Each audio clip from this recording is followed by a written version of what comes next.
वो संकट के समय में साथ छोड़ देती। ये भगवान परशुराम का श्राप नहीं अंगराज, प्रकृति का नियम है। किंतु मैंने अथक श्रम किए थे विद्या प्राप्त करने के लिए वासुदेव। फिर मुझे क्यों मेरी विद्या का विस्मरण हो गया?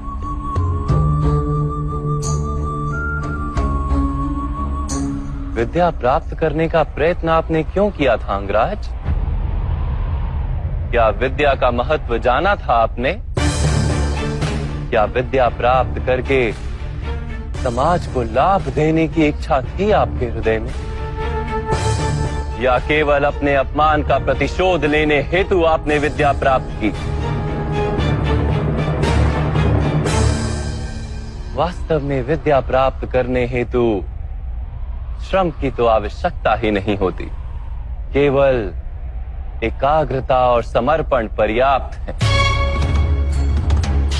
ज्ञान तो आत्मा का सहज गुण है और आप बुद्धिमान हैं। आप ही बताइए, विद्या ग्रहण करते समय मन एकाग्र क्यों नहीं रहता?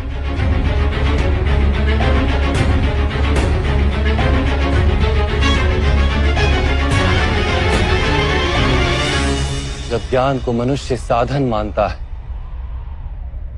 किसी अन्य वस्तु को प्राप्त करने हेतु ज्ञान ग्रहण करने निकलता है, तब ज्ञान ग्रहण करते समय उसका मन स्थिर नहीं हो पाता।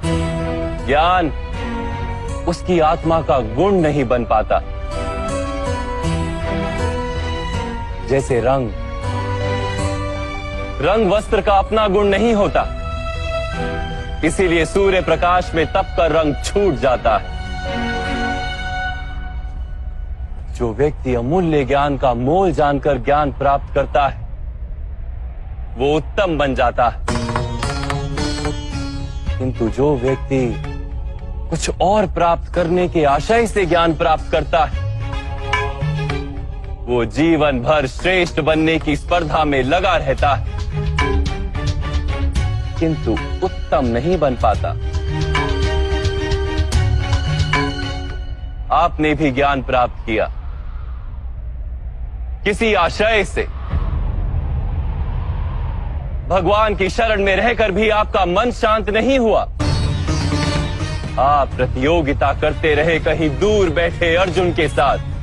मैं लौटूंगा, पर इतना विश्वास दिलाकर जाता हूँ कि मैं भारतवर्ष का सबसे श्रेष्ठ धनुर्धर बनकर लौटूंगा और आपके सभी शिष्यों से श्रेष्ठ बनूंगा मैं। ज्ञान प्राप्ति का आपका आशय ही अनुचित था, तो इस विद्या का विस्मरण कैसे नहीं होता अंगराज? कैसे नहीं करता मैं प्रतियोगिता वासुदेव? कैसे समझौता कर लेता अपने जीवन के साथ? ये समाज निरंतर ही मेरी संभावनाओं को कुचलता रहा है, मेरी शक्ति को सम्मान नहीं दिया, मेरे स्वप्नों को स्वीकार नहीं किया, सदा ही सूत पुत्र कहकर अपमानित करता रहा है मुझे। अपने पिता की बात मान लो, क्योंकि उन्हें ज्ञान है कि सूत में सामर्थ्य नहीं होता।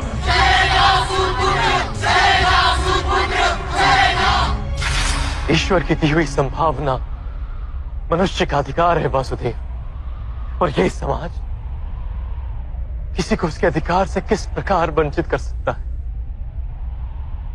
अवश्य ही ये घोर अपराध है राधे, जाति पाति का भेद करना और इन मिथ्या भेदों के आधार पर किसी मनुष्य को या समाज के किसी भाग को अधिकार से, अवसर से, संपत्ति से या सम्मान से वंचित रखना मानवता के विरुद्ध है। तो फिर मेरा क्या दोष है वासुदेव? यदि मेरे मन में असंतोष जन्मा, यदि मैंने प्रतियोगिता की, यदि मैंने बलपूर्वक अपना अधिकार प्राप्त करने का प्रयत्न किया, तो मेरा क्या दोष है वासुदेव? एक समय था अंगराज, जब कृतवीर के पुत्र कार्तवीर अर्जुन नाम के एक क्षत्रिय राजा ने महर्षि जमदग्नि की हत्या कर दी। महर्षि के पुत्र ने क्या किया जानते हैं आप?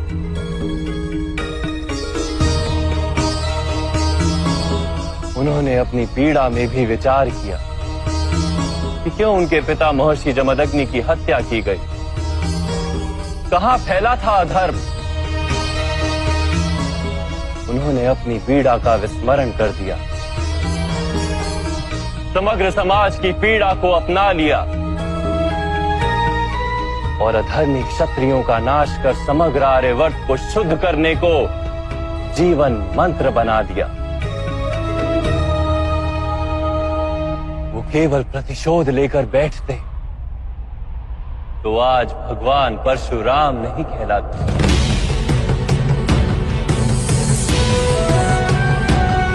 हाँ राधे, आपको जो दुख और अपमान मिले वो वास्तविक थे, किंतु आप उन्हें अवसर बना लेते तो समाज का उद्धार होता और आपका कल्याण होता।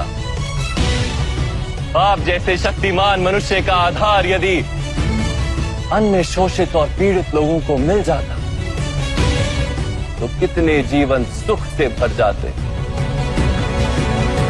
आपके पास संभावना भी थी, सामर्थ्य भी था और उस पीड़ा का अनुभव भी था, किंतु आपने अपना जीवन उन्हें समर्पित नहीं किया। आपने अपना जीवन समर्पित कर दिया दुर्योधन को, जिसके पक्ष में केवल अधर्म था और कुछ नहीं।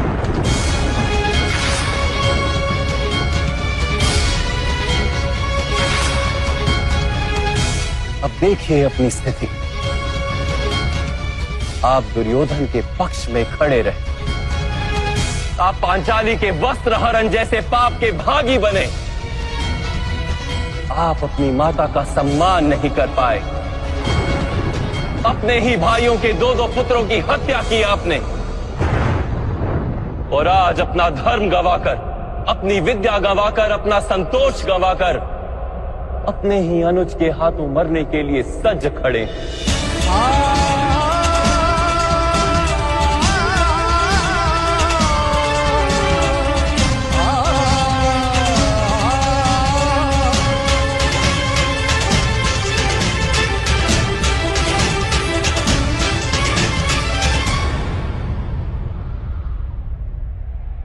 आप यथार्थ कह रहे हैं वासुदेव।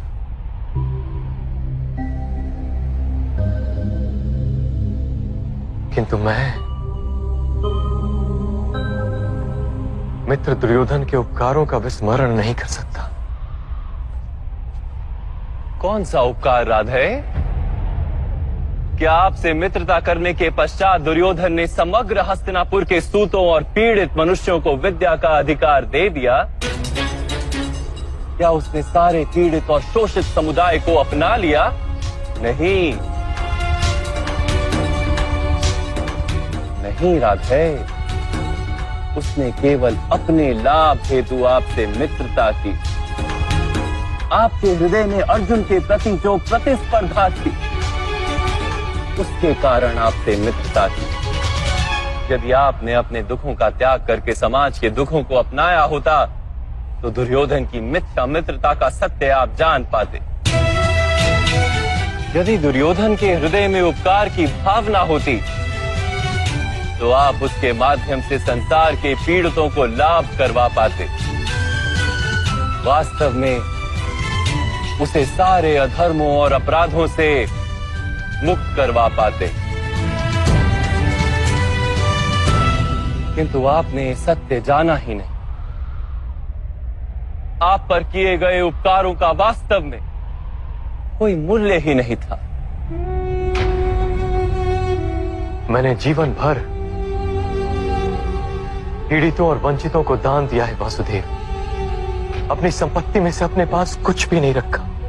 धनदान का वास्तविक लाभ दानी को होता है, दान प्राप्त करने वाले को नहीं। आपने यदि अपने सामर्थ्य का उपयोग अपने जैसे पीड़ितों को स्वतंत्रता दिलाने के लिए किया होता तो सबको लाभ होता राधे। आप कहते हैं कि समाज ने आपकी संभावनाओं का नाश कर दिया, किंतु ईश्वर द्वारा दी गई उन संभावनाओं का मूल्य तो आपने जाना ही नहीं।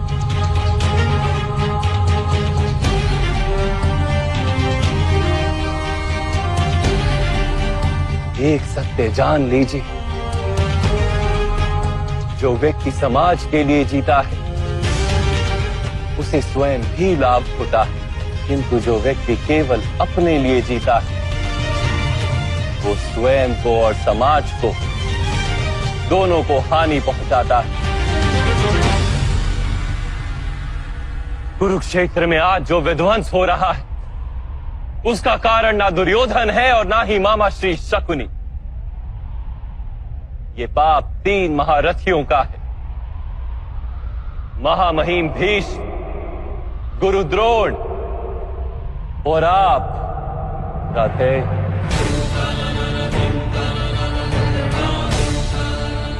आप तीनों ने यदि अपने माने हुए धर्म का त्याग करके समाज के कल्याण का विचार किया होता, दुर्योधन को सहायता नहीं दी होती, तो ये युद्ध ही नहीं होता।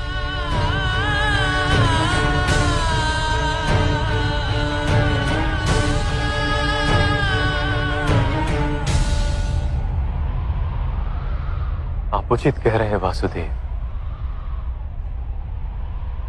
इस समाज को जितनी हानि अधर्मियों से नहीं होती, उससे अधिक हानि धर्म जानने वालों की निष्क्रियता से होती है। इस महायुद्ध का पाप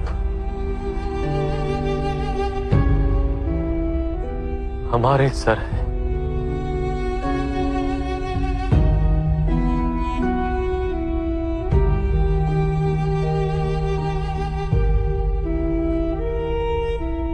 अब समय है राधे,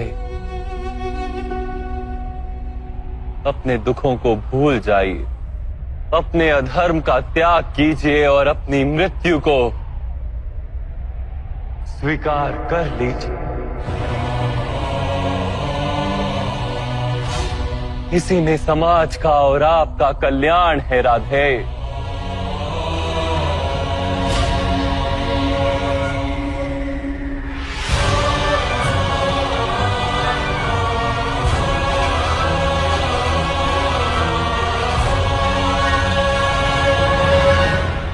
मैं आपका आदेश स्वीकार करता हूं वासुदेव,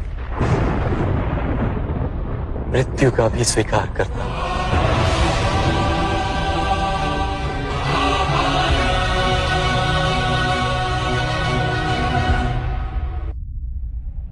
मेरी माता कुंती से कहिएगा कि वो मुझे क्षमा कर दे, और पांचाली से कहिएगा मैंने अपना रक्त बहाया है, उसके अपमान के लांछन को धोने के लिए। बस एक प्रश्न है वासुदेव, क्या मेरे सामर्थ्य का परिचय कभी भी नहीं हो पाएगा?